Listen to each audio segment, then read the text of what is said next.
Welcome to Conversations Live. For more than a decade, we've brought you the best in books, entertainment, celebrity interviews, and current events. When the movers and shakers of the world have something to say to you, they say it to us first. Now celebrating 17 years of broadcasting success, here's your host, Cyrus Webb. And welcome back, everyone, to Conversations Live. I'm your host, Cyrus Webb. Glad you all could join us once again, both for our radio audience here in Mississippi at WYAD 94.1 FM and WYADonline.com. We're glad that you all could join us. Also, just tuning in through our friends at iHeartRadio and Amazon Music Podcast. We're glad you all could be with us as well. We're excited to welcome recording artist Michael Monroe Goodman to our program today. He's not only celebrating a new single, but also his musical success. We'll talk to him about his journey, what it's been like for him to do what he loves when it comes to music, and, of course, to share that with all of you. If you guys are just now finding out about his new single, Only If It's With You, we'll, of course, will let you know how to stay connected with him on that. But, Michael, thank you so much for the time. Really appreciate it. Hey, man, it's great to be here. So, Michael, let's talk about this year. I mean, you are one of the artists that we kind of look to now when it comes to new releases, especially in the middle of a pandemic. It's great to be able to have something to look forward to.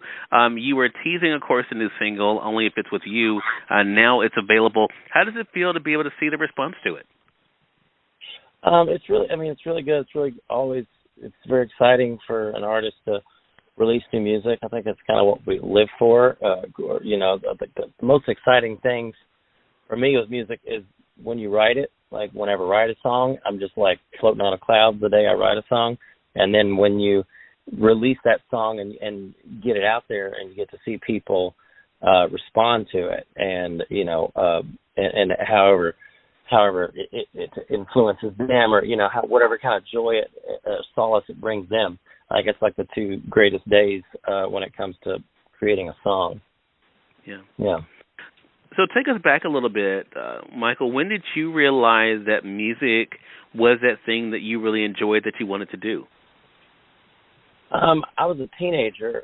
I grew up from the time I was born. My parents were real good friends with Bill Monroe, the father of bluegrass music. So from the time I was born, they would be backstage at the Grand Ole Opry with him, and I grew up, as a toddler around, all these great legends of country music at the Grand Ole Opry, and of course around Bill Monroe. And everyone in my family sang. We all sang in church, and all my cousins and my dad and my grandpa, everything, were all played instruments and were great singers. So I just naively grew up thinking that everyone was a great singer. And so it wasn't until like middle school that we had an assembly, and a girl I went to school with sang, and everyone like lost their mind because she was great. And that was kind of a light bulb moment of like, for me as a little kid, at the time I felt like an outcast. I felt like a dork when I was in middle school. But that was kind of like the shining moment. I was like, well, I can sing. I was like, is that all it takes to fit in or be cool or whatever? So I had like that light bulb moment of like, oh, well, maybe that's who I am. And so I started singing then in school, became, big breakout the star of my middle school and high school as far as choral singing, all that stuff. But then it was kind of around, I was like 14 or 15, maybe 13, that I just started hearing songs in my head. And at first I didn't think nothing of it. I would just like make up songs or hear songs in my head and didn't really think anything of it. But then when I started writing it down and playing it for people and making a little, I used to like record in my room with an old little cassette recorder, and I would just sit down with a guitar, and I could really not play guitar really well back then at all.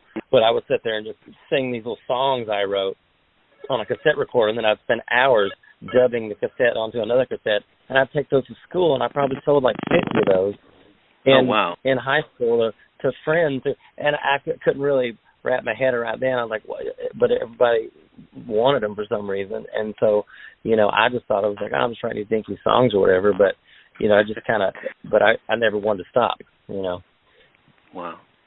And you haven't stopped, and I love that story. So it's one thing, I think, to be around something, Michael, but you made it your own. How important was that for you? Because it's one thing for people to have expectations of you and what you can be, but what has that been like for you to realize that for yourself and to carve out your own path and not try to be like someone else? it's very. I tell you what, it's liberating, and at the same time, I feel like it's taken me many years to get here. Okay. I've always been blessed to like just be able to learn an instrument or be able to sing anything I want to sing or whatever. But and some people I think maybe know who they are. I'm not saying know who they are, but like know their vision right off early, and maybe they got to hone the craft around it.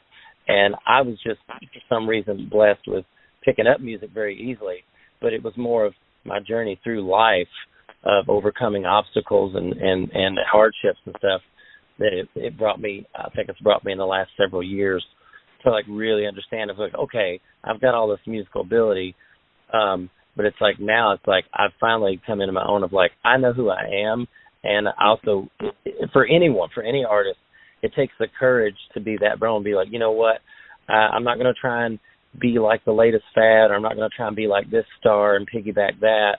I'm going to like be who I am, be vulnerable, and I'm going to show all my scars and show all my point of views or whatever. And granted, we're the only one that can do that. There's only one of us. God only made one of each of us, and we're only being genuine when we're being who we are. And for an artist to say, "Oh man, I'm going to step out in the light and just be me," but that's really what people need. That's what makes people fall in love with people's music and artists themselves is that genuineness. But it can be very fearful, or it takes courage for people to stand up. But when you do, it's like it's so much easier just to be who you are and put yourself out there. And I'm so glad you said that, because I think that is a great lesson for our audience out there, especially for those in the creative community, Michael, to realize that it's okay to be yourself. So many times people are trying to push you to be the next XYZ, but the freedom, I love the fact that you mentioned that, of being yourself is really the key. And that has been rewarded for you. One of the things you've shared on social media, Michael, of course, was the response from the audience. I mean, there's some shots of you actually up on stage. What has that been like for you to see how audiences have gotten that, how they have accepted you and enjoyed the music? It's exhilarating. And it's from a human standpoint, it's very like, it makes you feel like you belong in the world, which I know a lot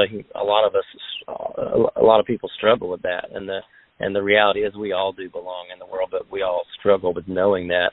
And so it's when you put yourself out there and people respond back, it tells you like, oh my gosh, this is where I fit in the world. This is the place. This is how God made me to fit in the world.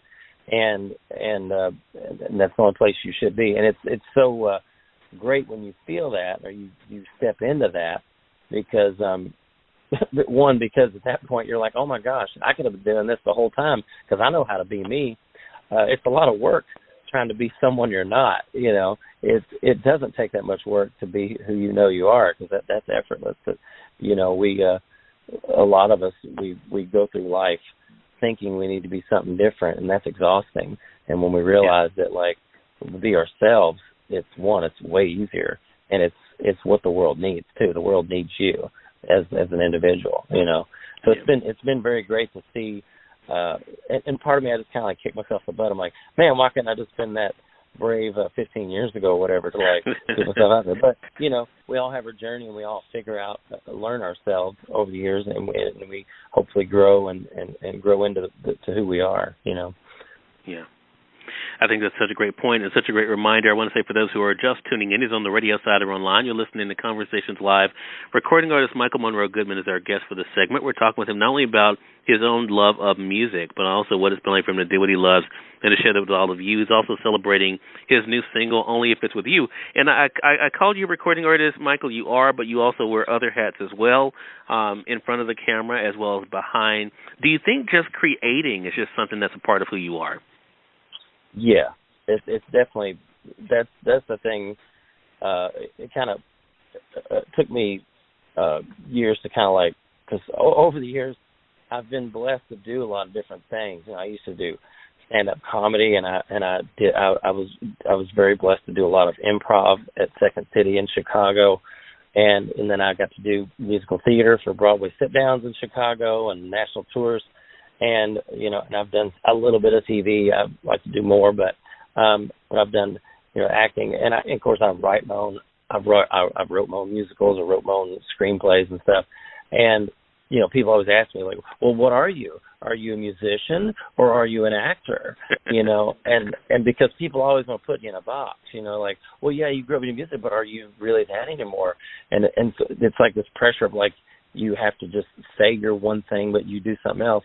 And I realized, like, I was like, what it is and just what I was made to be. And I've known this since I was a kid, or I felt it since I was a kid. Now I know it. And it's like, I'm a storyteller. And that's my gift, is like, I'm a storyteller. I can remember even being young and being excited to tell a joke or tell a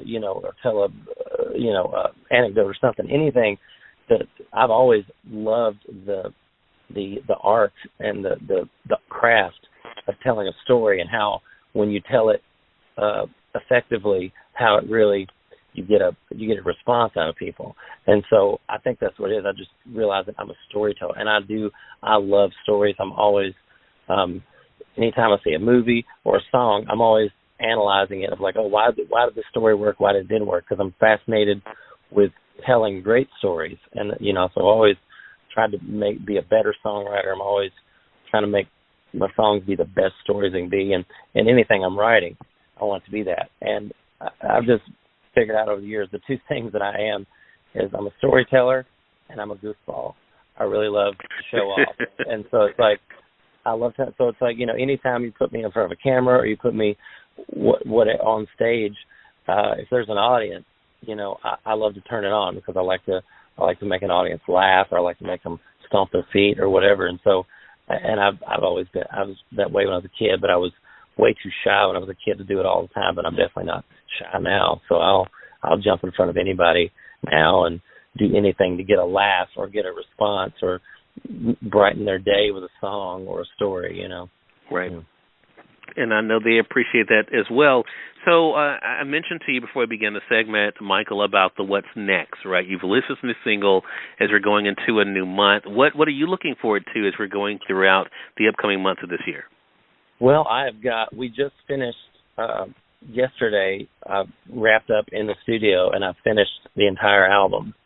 Wow. It's recorded and done. And so, now we got to go through the stages of getting it mastered and getting artwork and putting a marketing strategy behind it, and figuring out when I'm going to release the whole album and when I'm going to subsequently release more singles leading up to the album. And so I've got that done, which I'm very excited about. It turned out amazing, in my opinion. I love it, and the people I've played it for respond really good. So right now I'm just looking at promoting, Only Fits With You, and promoting future singles after that over the next few months, and getting a game plan about releasing an album. And I'm in the middle right now of booking some tours. I'm getting out in the summer. Already got some touring through like South Dakota and Utah and Colorado and Arizona booked. That's one I'm booking right now, and I'm looking to book another one that goes a little bit more south toward Texas and all of that in the fall. And so I'm doing that, and I'm not really great at that business part of it, of like making the phone calls and getting the booking done. I'm really love to just show up and show off. But I'm battling with put my nose on the grindstone to get some gigs booked and get out on the road and meet new fans and spread my music around. Yeah. Well, look, I know that's going to be exciting. I know for people to be out, to be able to, for one thing, to enjoy live music, but I think also to enjoy new music is going to be another great thing. Again, everyone, Michael Monroe Goodman has been our guest. Michael, how can our audience stay connected with you? MichaelMonroeGoodman.com is the website. There's all kinds of links on there to everything, social media. Pretty much any social media, just at Michael Monroe Goodman. You'll find me. Spotify, iTunes, Instagram, all the social media and the music things, you can find me easily on there. All right. Well, Michael, congratulations to you again. Glad we had a chance to catch up here, and looking forward to our next conversation together. Appreciate it. Thank you so much, Cyrus. Hey, more than welcome. And we thank your audience for tuning in to another great segment of Conversations Live.